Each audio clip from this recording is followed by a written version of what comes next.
ومن أحسن قولا ممن دعا إلى الله وعمل صالحا وقال إنني من المسلمين. ওয়ালাইকুম আসসালাম রহমতুল্লাহি ওয়া বারাকাতুহু। বিসমিল্লাহির রহমানির রহিম। আলহামদুলিল্লাহি ওয়াসসালাতু ওয়াসসালামু আলা রাসূলিল্লাহ ওয়া আলা আলিহি ওয়া সাহবিহি আজমাইন, আম্মা বাদ।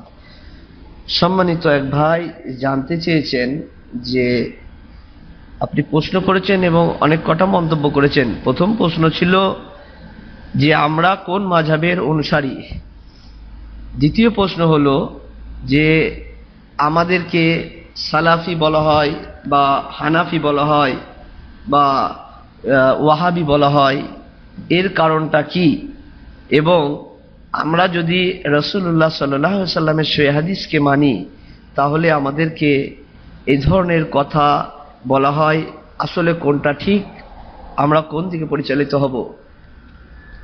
সম্মানিত ভাই, আল্লাহ সুবহানাহু ওয়া তাআলা পবিত্র কোরআন 103 নম্বর আয়াতে সূরা আল ইমরান 3 নম্বর সূরা আল ইমরান 103 নম্বর আয়াতে প্রথমেই আল্লাহ সুবহানাহু ওয়া তাআলা উল্লেখ করেছেন যে ওয়াহতাসিমু বিহাবলিল্লাহি জামিআন ওয়া লা তাফাররাকু,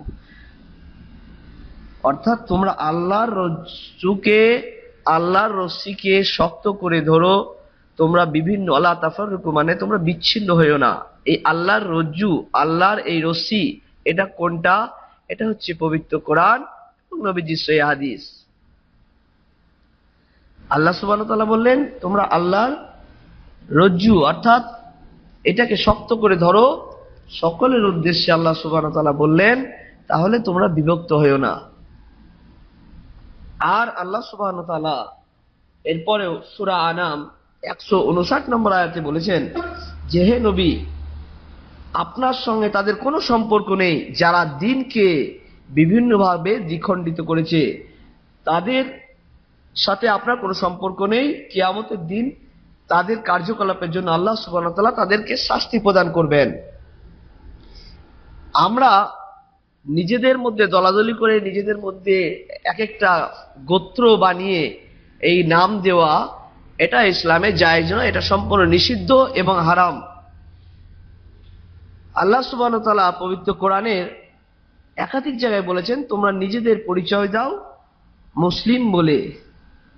আল্লাহ সুবহানাহু ওয়া তাআলা পবিত্র কোরআনের একাধিক জায়গায় বলেছেন। যদি দেখেন সূরা বাকারা 132 নম্বর আয়াতে উল্লেখ করা হয়েছে, এছাড়াও সূরা আল ইমরান 13 নম্বর আয়াতে উল্লেখ করা হয়েছে, 52 নম্বর আয়াতে উল্লেখ করা হয়েছে, 64 নম্বর আয়াতে উল্লেখ করা হয়েছে, 67 নম্বর আয়াতে উল্লেখ করা হয়েছে, 80 নম্বর আয়াতে উল্লেখ করা হয়েছে, 102 নম্বর আয়াতে উল্লেখ করা হয়েছে। এরপরেও সূরা নিসা 25 নম্বর আয়াতে উল্লেখ করা হয়েছে। আর আল্লাহ সুবহানাহু ওয়া তাআলা সূরা আল ইমরানের সূরা আযহাবের 33 নম্বর আয়াতে আল্লাহ সুবহানাহু ওয়া তাআলা বললেন ওমান আহসানু কাওলাম মিম্মান দাআ ইলাল্লাহি ওয়া আমিলা সালিহা ওয়া ক্বালা ইন্নানি মিনাল মুসলিমিন। তার কথার চেয়ে কার কথা উত্তম? ওমান আহসানু কাওলাম, অর্থাৎ তার কথার চেয়ে কার কথা ভালো, যে নিজে ভালো আমল করে, মানুষকে ভালোর দিকে ডাকে এবং বলে আমি তো একজন মুসলিম। ইন্নানা মুসলিমিন ওয়া ক্বালা ইন্নানি মিনাল মুসলিমিন, অর্থাৎ নিজেকে মুসলিম বলে পরিচয় দেয়। আল্লাহ সুবহানাহু ওয়া তাআলা পবিত্র কোরআনে নিজেদেরকে মুসলিম বলে পরিচয় দিতে বলেছেন, নিজেদেরকে দলাদলি এবং বিভক্ত করতে বলেননি। এটা ইসলামে সম্পূর্ণ নাজায়েজ, হারাম। এছাড়াও সূরা মাইদা 111 নম্বর আয়াতে উল্লেখ করা হয়েছে নিজেদেরকে মুসলিম বলো। আরো উল্লেখ করা হয়েছে সূরা আরাফ 126 নম্বর আয়াতে, সূরা ইউনূস 72 নম্বর আয়াতে, 84 নম্বর আয়াতে, 90 নম্বর আয়াতে, সূরা ইউসুফ 101 নম্বর আয়াতে, সূরা হিজর 2 নম্বর আয়াতে, সূরা নাহল 89 নম্বর আয়াতে, 102 নম্বর আয়াতে, সূরা হজ 78 নম্বর আয়াতে, সূরা নামাল 91 নম্বর আয়াতে, এছাড়াও সূরা জুমা 12 নম্বর আয়াতে, সূরা ফুসিলাত 33 নম্বর আয়াতে, সূরা যুখরুফ 69 নম্বর আয়াতে, সূরা আল কাহাফ 15 নম্বর আয়াতে, সূরা জারিয়াত 36 নম্বর আয়াতে, সূরা মুমতিহানা 7 নম্বর আয়াতে, সূরা তাহরিম 5 নম্বর আয়াতে, সূরা কালাম 35 নম্বর আয়াতে। একাধিক জায়গায় আল্লাহ সুবহানাহু ওয়া তাআলা বললেন তোমরা নিজেদেরকে মুসলিম বলে পরিচয় দাও। তাহলে আজকে কেন আমরা বিভিন্ন দলে ভাগ করেছি? এখন অনেকেই বলে যে আজকে আমাদের দেশে যে মাযহাব কথার অর্থ হলো পথ, মাযহাব কথার অর্থ হলো যে এই বিভিন্ন রকম যে দলগুলো তৈরি হয়েছে এগুলো এই চারটে ইমাম তৈরি করেছেন। অনেকে এই ধরনের কথা বলে থাকে, যেমন ইমাম আবু হানিফা রাহমাতুল্লাহ আলাইহি, ইমাম শাফি, ইমাম মালিক, ইমাম আহমেদ বিন হাম্বল, এই চারটে ইমামদের তারা নাম দিয়ে থাকে। কিন্তু এই চারটে ইমাম জ্ঞানী এবং সদ্য ইমাম, আল্লাহ সুবহানাহু ওয়া তাআলা তাদেরকে শান্তি রাখুক, আমরা তাদেরকে সম্মান করি। এই চারটে ইমাম কখনোই বলেননি, চারটে ইমামের যদি জীবনী পড়েন কোনো জায়গায় দেখতে পারবেন না চারটে ইমাম কখনোই বলেননি যে আমার মৃত্যুর পর তোমরা প্রত্যেকে আমাদের নামে নিজের নিজের দল তৈরি করে নিও এবং সেই দলের ওপর থাকবে। এগুলো সম্পূর্ণ মিথ্যা। ইমামদের 400 বছর পর এগুলো উৎপত্তি হয়েছে। কিছু ধর্ম অনুসারীরা এগুলোকে উৎপত্তি করেছে, যেমন প্রত্যেক ধর্মগ্রন্থই দেখবেন কিছু ধর্ম অনুসারীরা এগুলো করে। তাই আমাদেরকে দেখতে হবে আল্লাহ সুবহানাহু ওয়া তাআলা যেটা নির্দেশনা দিয়েছেন এবং রাসূলুল্লাহ সাল্লাল্লাহু আলাইহি সাল্লাম বললেন তোমরা দুটো জিনিসকে আঁকড়ে ধরো, কিতাবুল্লাহ আল্লাহ সুবহানাহু ওয়া তাআলার পবিত্র কোরআন এবং কিতাবুস সুন্নাহ রাসূলুল্লাহ সাল্লাল্লাহু আলাইহি ওয়াসাল্লাম সহিহ হাদিস। এখন আপনি কোনো মুসলিমকে যদি জিজ্ঞাসা করেন তাহলে সেই মুসলিম, সে যে ধরনের মুসলিম হোক, সে হানাফি হোক আর মাযহাবী হোক, যে কোনো ধর্মের হোক, তাকে জিজ্ঞেস করবেন ইসলাম ধর্মের মূল গ্রন্থ কি, সে এক কথা উত্তর দেবে পবিত্র কোরআন। তারপর তাকে এখানে কোনো মতভেদ নেই, সকলে জানে যে ইসলাম ধর্মের মূল গ্রন্থ হচ্ছে কোরআন। এরপরে যদি আসেন যে এরপরের কোরআনের পর কোনটা, সেটা হচ্ছে নবীজি সাল্লাল্লাহু আলাইহি ওয়াসাল্লাম সহিহ হাদিস। হাদিসের মধ্যে কিছু প্রকারভেদ আছে, যেগুলো শক্ত মজবুত সেগুলোকে বলা হয় সহিহ হাদিস, কিছু বানোয়াট জয়ীফ হাদিস, কিছু মধু উদ্ভাবিত তৈরি করা হাদিস। কিন্তু প্রত্যেক মুসলিম কোনগুলো মানবে? ওইগুলো মানবে যেগুলো নবী সাল্লাল্লাহু আলাইহি সাল্লাম দিয়ে গেছেন এবং যে হাদিসগুলো রাবীরা বর্ণনা করেছেন শক্ত এবং সঠিক, সেই হাদিসগুলো সেগুলো হচ্ছে সহিহ হাদিস। প্রত্যেক মুসলিমের এটা হচ্ছে ফরজ মানা পবিত্র কোরআনের পর হচ্ছে নবীজির সহিহ হাদিস মোতাবেক চলা। এখন কেউ বলবে যে চারটে ইমামদের নাম দিয়ে এইগুলো তৈরি করে যে ইমামরা বানিয়েছেন, এগুলো সম্পূর্ণ হচ্ছে মিথ্যা। কোন ইমাম বলে যাননি, বরঞ্চ প্রত্যেকটা ইমাম বলে গেছেন। যখন কোনো ফতোয়া, যখন কোনো কথা তোমরা দেখবে যে আমাদের কথার সাথে নবী মুহাম্মদ সাল্লাল্লাহু আলাইহি ওয়াসাল্লামের কথার ইখতিলাফ দেখা দিচ্ছে, যখন কোনো পরিবর্তন হচ্ছে, তখন আমাদের কথাকে তোমরা প্রাধান্য দেবে না, আমাদের কথাকে ফেলে দেবে, তোমরা ওইটা মেনে নেবে যেটা মুহাম্মদ রাসূলুল্লাহ সাল্লাল্লাহু আলাইহি ওয়াসাল্লাম বলে গেছেন সেটাই সহিহ। চারটি ইমাম বলেছেন। ইমাম আবু হানিফা রাহমাতুল্লাহ তিনার ছাত্রকে বললেন আবু ইউসুফ ধ্বংস হোক, হে আবু ইউসুফ ধ্বংস হোক যারা আমার কথাকে লিখে রাখে। আমি আজকে একটা ফতোয়া দেবো, কালকে সেটা বাতিল করব, আমার কথাকে লিখে রাখো না। এরপরে ইমাম আহমেদ বিন হাম্বল তিনি আরো শক্ত করে বলেছেন, তিনার গ্রন্থ পাবেন 365 নম্বর পৃষ্ঠার, সেইখানে তিনি বলেছেন যে আমার কথাকে তোমরা লিখেই রাখো না। তিনি বলেছেন আমার কথাকে তোমরা কেউ লিখবে না। চারটে ইমামের কথা বলেছেন যে আমরা আজকে একটা ফতোয়া দেবো, কালকে সেটা বাতিল করব। কারণ এই চারটে ইমাম ছিলেন নবীজি সাল্লাল্লাহু আলাইহি ওয়াসাল্লামের অনেক কাছাকাছি। তিনারা নবী সাল্লাল্লাহু আলাইহি ওয়াসাল্লাম অনেক কাছাকাছি ছিলেন, তিনাদের অনেক জ্ঞান ছিল। কিন্তু এই ইখতিলাফ বিষয়ে কিছু কারণ আছে। তার কারণ হলো যখন তিনারা ছিলেন এই হাদিস সম্পূর্ণভাবে সংরক্ষণ করা হয়নি। এটা শুরু হয়েছে অনেক আগে আর শেষ হয়েছে অনেক পরে। কিন্তু এই পবিত্র কোরআনের মধ্যে কেন ইখতিলাফ নেই? কারণ এটা নবী সাল্লাল্লাহু আলাইহি ওয়াসাল্লাম নিজে স্বয়ং থাকতেই কোরআনকে লিপিবদ্ধ করা হয়েছে। কিন্তু এই হাদিসে তখন ইমামরা যখন ছিলেন তখন আমাদের মতন এত তথ্য প্রযুক্তি হয়নি, এত উন্নত হয়নি। একটা আপনি জানেন আলহামদুলিল্লাহ, আমি একজন IRF ইসলামিক রিসার্চ ফাউন্ডেশনের একজন ছাত্র। আমার ইমেলে আপনার হচ্ছে লক্ষ লক্ষ হাদিস চলে আসে 1 সেকেন্ডের মধ্যে। যখন আমরা বলি যে এই হাদিসের প্রয়োজন, আমাদের ইমেল করে দেওয়া হয় ইসলামিক রিসার্চ ফাউন্ডেশন থেকে। এবং আমাদের ইসলামিক ফাউন্ডেশনে এক একটা ডিশ আছে 10 লক্ষ, 5 লক্ষ, 7 লক্ষ, একটা ডিশের মধ্যে হাদিস পাবেন। এখন আপনি একটা জানতে চাইলে, যেমন আপনি আমেরিকা, লন্ডন, ফ্রান্স, সৌদি, কাতার, কুয়েত থেকে আপনি হোয়াটসঅ্যাপে প্রশ্ন করছেন, সঙ্গে সঙ্গে মশলা পেয়ে যাচ্ছেন। তখন প্রযুক্তি এত উন্নত ছিল না, তখন হাদিস সংগ্রহ করতে যেতে হতো অনেক দূরে, পায়ে হেঁটে। যাত্রা ব্যবস্থা এত উন্নত ছিল না। একটা হাদিস সংগ্রহ করতে 2 বছর সময় লেগেছে। ইমাম বুখারী রাহমাতুল্লাহ একটা হাদিস সংগ্রহ করেছেন, 3 বছর ধরে সেই হাদিসটাকে চর্চা করেছেন, একটা হাদিস সংগ্রহ করেছেন। আর আমরা ঘরে বসে বসে 1 মিনিটের মধ্যে লক্ষ লক্ষ হাদিস পেয়ে যায়। এখন এটা তথ্য প্রযুক্তি বেড়েছে।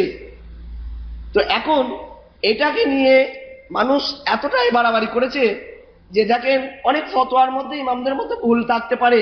তাহলে আপনি কি বলবেন যে আপনি আজকে এই ক্ষুদ্র জ্ঞানের হয়ে আপনি ইমামদের ভুল ধরছেন? আপনি কি ইমামদের থেকে বড়? না, আমি কখনোই নয়। আমি নিজেকে তালিব ইলম মনে করি, আমি বিভিন্ন ধর্মান্তর ছাত্র, পড়াশোনা করি। আলহামদুলিল্লাহ, আপনারা দোয়া করবেন আল্লাহ যেন আমার জ্ঞান বাড়িয়ে দেয়। কিন্তু আমি কখনোই বলি না, কারণ এই ইমামরা ছিলেন নবী সাল্লাল্লাহু আলাইহি ওয়াসাল্লামের অনেক কাছাকাছি, তিনাদের অনেক মর্যাদা, আল্লাহ তাদের শান্তিতে রাখুক। তিনারা অনেক জ্ঞানী ছিলেন, ফকিহ ছিলেন। এর কারণ কিছু আছে। এর কারণ হচ্ছে, যখন এই হাদিসগুলো সংরক্ষণ না করার কারণে একটা সহিহ হাদিস যেটা ইমাম আবু হানিফা রাহমাতুল্লাহর কাছে গেছে সেটা ইমাম শাফির কাছে পৌঁছায়নি, যেটা ইমাম মালিকের কাছে গেছে সেটা ইমাম আহমেদ বিন হাম্বলের কাছে পৌঁছায়নি।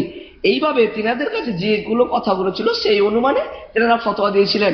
তারপরেও তেনারা বলেছিলেন, দেখো আমরা আজকে ফতোয়া দিয়ে যাচ্ছি, ফতোয়াটা যদি তোমরা সহিহ হাদিস পাও আর যদি এটা সহিহ হাদিসের বিরুদ্ধে যায় আমাদের ফতোয়াকে বাতিল করো। 4টে ইমাম, আপনাকে চ্যালেঞ্জ করলাম, 4টে ইমাম এই জীবনে আপনি যদি পড়ে দেখেন কোথাও দেখাতে পারবেন না যে 4টে ইমাম বলেছেন আমাদের ফতোয়াই 100% শিওর।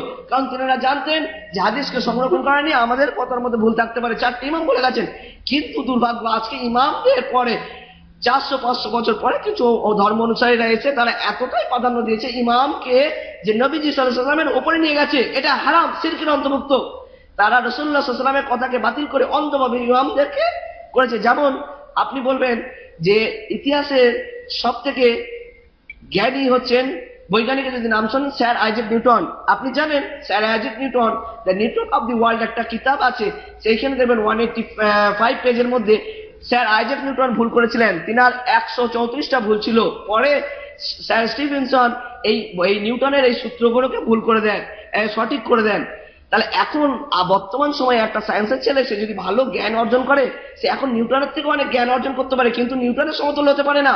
তাই আমরা ঘরে বসে অনেক হাদিস আমরা সংগ্রহ করতে পারি, জানতে পারি, কিন্তু আমরা ইমামদের ওপরে নয়। তো মানুষ এগুলোকে ভুল ব্যাখ্যা করে। দেখেন একটা সামান্য ফতোয়া যে ইমাম আবু হানিফা রাহমাতুল্লাহ আলাইহি বললেন যে অজু করার পর কোনো যদি স্ত্রীকে তোমরা স্পর্শ করো তাহলে অজু ভেঙে যাবে। ইমাম শাফি বললেন অজু ভাঙবে না। এখন এটা কোনটা ঠিক, ইমাম আবু হানিফা রাহমাতুল্লাহ আলাইহি না ইমাম শাফি? আল্লাহ পাক তাআলাদের শান্তিতে রাখুন। এটা জানতে গেলে আপনার জ্ঞান থাকতে হবে।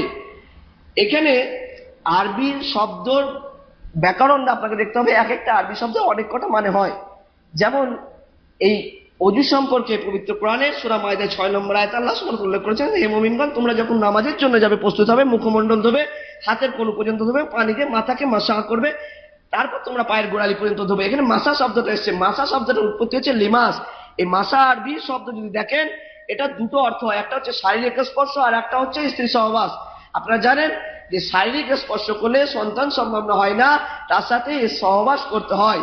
তা এই দুটো শব্দ ইমাম আবু হানিফা রাহমাতুল্লাহ বললেন যে যদি কেউ স্ত্রীকে স্পর্শ করে তাহলে অজু ভেঙে যাবে, ও শাফির মতো অজু ভাঙবে না। এখানে কোনটা ঠিক?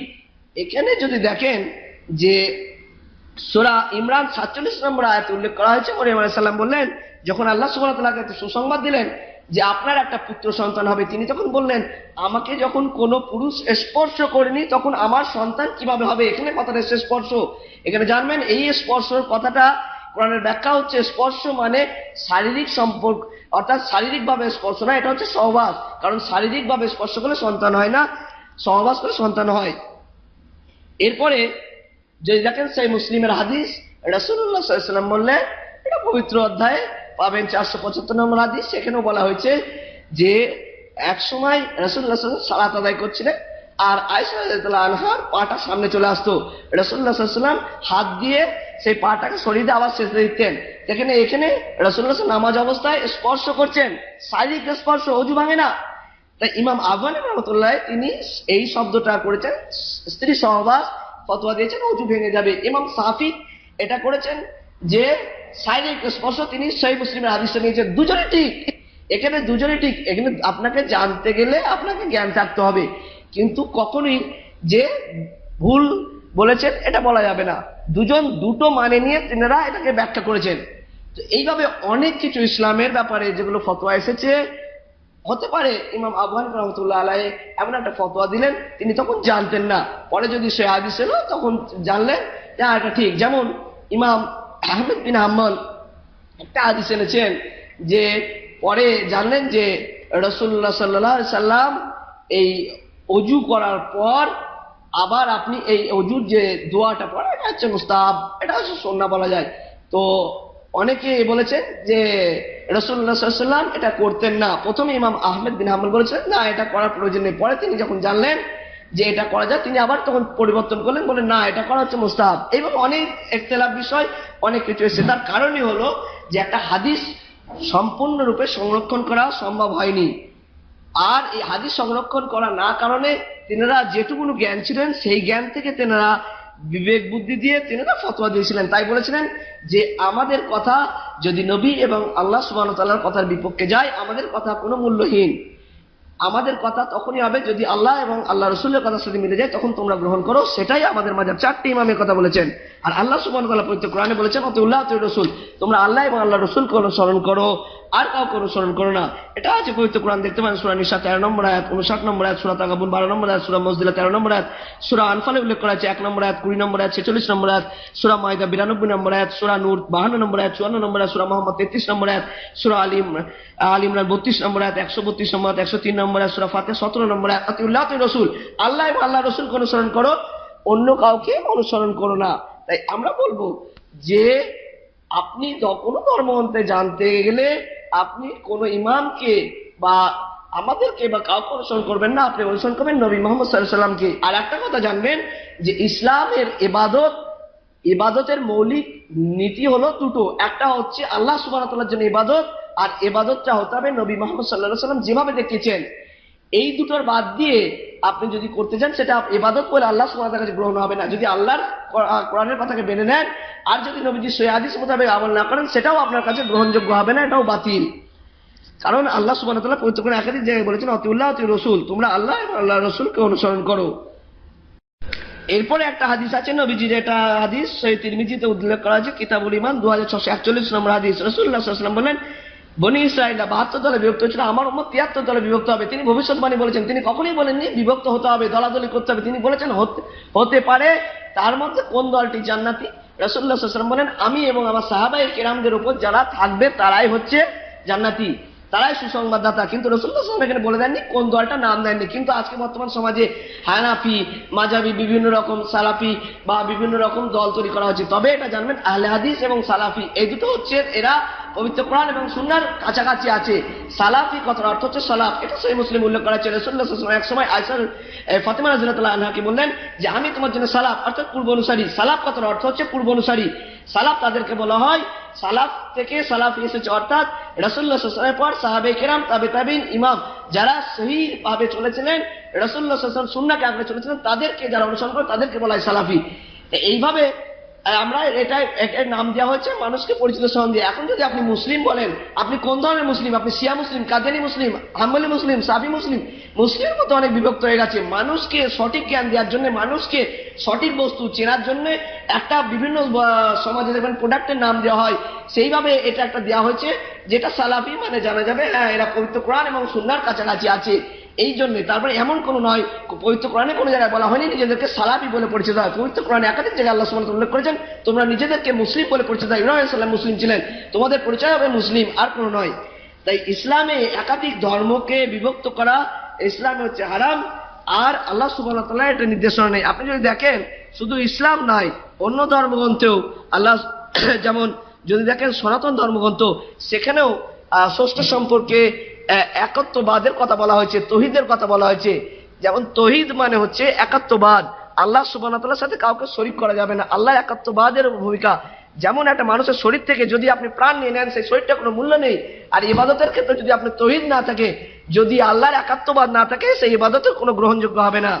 এটা দেখেন, আপনি যদি দেখেন যে সনাতন ধর্ম তাদের উপনিষদে উল্লেখ করা হয়েছে, চান্দোগ্রী উপনিষদ, সেটা 6 নম্বর অধ্যায় 2 নম্বর সেকশনে বলা হয়েছে একাভাবে দ্বিতীয়াম, তিনি এক এবং অদ্বিতীয়। এছাড়া উল্লেখ করা হয়েছে উপনিষদ 19 নম্বর শ্লোকের 93 নম্বর পৃষ্ঠায় সুসভা ভট্টাচার্য উপনিষদ 6 নম্বর অধ্যায় 9 নম্বর ধারায় সুসভা ভট্টাচার্য 4 নম্বর অধ্যায় 19 নম্বর ধারায় সুসভা ভট্টাচার্য 15 নম্বর অধ্যায় 3 নম্বর ধারায় সুসভা ভট্টাচার্য 4 নম্বর অধ্যায় 20 নম্বর ধারায়। এছাড়া ভগবত গীতায় উল্লেখ করা হয়েছে আপনার হচ্ছে 20 নম্বর শ্লোকে, এবং রাধাকৃষ্ণ রচিত মূল উপনিষদ 707 নম্বর পৃষ্ঠায় উল্লেখ করা হয়েছে 15 নম্বর খণ্ড 2 নম্বর অংশে, সেখানে উল্লেখ করা হয়েছে যে ঈশ্বর হচ্ছে এক এবং অদ্বিতীয়। এছাড়াও দেখেন আরো ইয়াজুজ বেদ, সেখানে 32 নম্বর অধ্যায় উল্লেখ করা হয়েছে নাতাস্তি প্রতিমাস্তি, তার কোনো কল্পনা নেই এবং তিনি এমন সত্তা যিনি জন্মগ্রহণ করেননি, কাউকে জন্ম দেননি, তিনি হচ্ছে উপাসনার যোগ্য। যজুর্বেদ 32 নম্বর অধ্যায় 3 নম্বর শ্লোকে বলা হয়েছে। এবং ইয়াজুদ বেদ আপনার 377 পৃষ্ঠায় বলা আছে। এই কথাটা আল্লাহ সুবহানাহু ওয়া তাআলা সূরা ইখলাসে পরিচয় দিয়েছেন, লাম ইয়ালিদ ওয়া লাম ইউলাদ, আল্লাহ কোনো কারোর কাছে জন্ম নেননি, আল্লাহ কাউকে জন্ম দেননি। দেখেন অন্য ধর্মগ্রন্থের সামনে আমাদেরকে এখানেও বলা হয়েছে, কিন্তু আজকে এক শ্রেণীর মুসলিমরা নিজেদেরকে, যেমন প্রত্যেকটা ধর্মগ্রন্থে প্রত্যেকটা ধর্ম অনুসারীরা নিজেদেরকে এটা একটা পলিটিশিয়ান, নিজেদের মধ্যে দল তৈরি করে মানুষকে, সমাজকে বিভক্ত করেছে। তাই আপনি কোনো ধর্ম অনুসারীকে দেখবেন না, কোনো আলেমকে দেখবেন না, আপনি মক্কার কাবার ইমামকে দেখবেন না, আপনি দেখবেন পবিত্র কোরআন, আতিউল্লাহ ওয়া রাসূল, কোরআন এবং সুন্নাহ। যদি আপনি পবিত্র কোরআন এবং নবীজি সাল্লাল্লাহু আলাইহি ওয়াসাল্লামের হাদিস মোতাবেক আমল করেন, ইনশাআল্লাহ আপনি শান্তির জায়গায় যেতে পারবেন। কিন্তু এই দুটো বাদ দিয়ে আপনি কোনো যদি ধর্ম মত তৈরি করেন, তাহলে এটা আল্লাহ সুবহানাহু ওয়া তাআলার কাছে গ্রহণযোগ্য হবে না। রাসূলুল্লাহ সাল্লাল্লাহু আলাইহি ওয়াসাল্লাম বললেন, তোমরা এমন আমল করলে যেটা আমার নির্দেশ নয়, সেটা প্রত্যাখ্যান, আর এই আমল তো গ্রহণ করাই হবে না, এবং তোমাদের জন্য আছে আযাবুন আলীম, দুনিয়া এবং আখিরাত তোমরা ক্ষতিগ্রস্ত হবে। তাই আমাদেরকে মানতে হবে পবিত্র কোরআন এবং সহিহ হাদিস। এখন আপনাকে ওয়াহাবি বলে, এই ওয়াহাবি সৌদি আরবে যারা বাস করে তাদের কেন এটা মোহাম্মদ বিন ওয়াহাব ইনি যখন এসেছিলেন তখন সৌদি আরবে এই মক্কাতে 4টে জায়গায় 4টি ইমামদের অনুযায়ী নামাজ আদায় হতো, এবং সৌদি আরবে 3টে বড় বড় বাজার ছিল, রিয়াদ, জেদ্দা, দাম্মামে। এই মোহাম্মদ ইবনে আব্দুল ওয়াহাব ইনি যখন আসার পর, তখন এই আল্লাহর একাত্মবাদ তৌহিদকে প্রথম প্রতিষ্ঠা করেছিলেন ইনি। তাই ইনার প্রতিষ্ঠিত করার পর মানুষ সবাইকে, যারা এই কোরআন এবং সুন্নাহ চলতে লাগলো, তাদেরকে ওয়াহাবি ওয়াহাবি বলে গালি দিতে লাগলো। এটা হচ্ছে সম্পূর্ণ কোরআন বিরোধী কথা। তিনি বললেন যে আল্লাহ সুবহানাহু ওয়া তাআলার কিতাব এক, এবং আল্লাহ সুবহানাহু ওয়া তাআলা তৌহিদবাদী হতে হবে, এবং আল্লাহর রশিকে আল্লাহ শক্ত করে ধরতে বলেছেন, এবং রাসূলুল্লাহ সাল্লাল্লাহু আলাইহি ওয়াসাল্লাম বলেছেন, সাল্লু কামা রাআইতুমুনি সাল্লাম, তোমরা নামাজ এইভাবে যেভাবে আমাকে দেখেছো। তাই আমরা আল্লাহ সুবহানাহু ওয়া তাআলার নির্দেশনা এবং রাসূলুল্লাহ সাল্লাল্লাহু আলাইহি ওয়াসাল্লাম নির্দেশনা মোতাবেক চলবো, আমরা কোরআন সুন্নাহ জীবনযাপন করবো। তাই আমাদের মতো কোনো মতভেদ না। তাই সমস্ত বাতিল করলেন এবং কোরআন সুন্নাহর আইনকে সৌদি আরবে প্রতিষ্ঠিত করলেন। তারপর থেকে মানুষ এই কোরআন সুন্নাহ মানুষদেরকে ওয়াহাবি বলে। তাই যারা এই ধরনের গালাগালি করে তারা মুসলিমের অন্তর্ভুক্ত নয়। আল্লাহ সুবহানাহু ওয়া তাআলা আমাদের সকলকে মৃত্যুর আগের দিন পর্যন্ত পবিত্র কোরআন এবং রাসূলুল্লাহ সাল্লাল্লাহু আলাইহি ওয়াসাল্লাম হাদিস কে আঁকড়ে ধরে জীবনযাপন করার তৌফিক দান করুন। আমিন। আসসালামু আলাইকুম ওয়া রাহমাতুল্লাহি ওয়া বারাকাতুহু।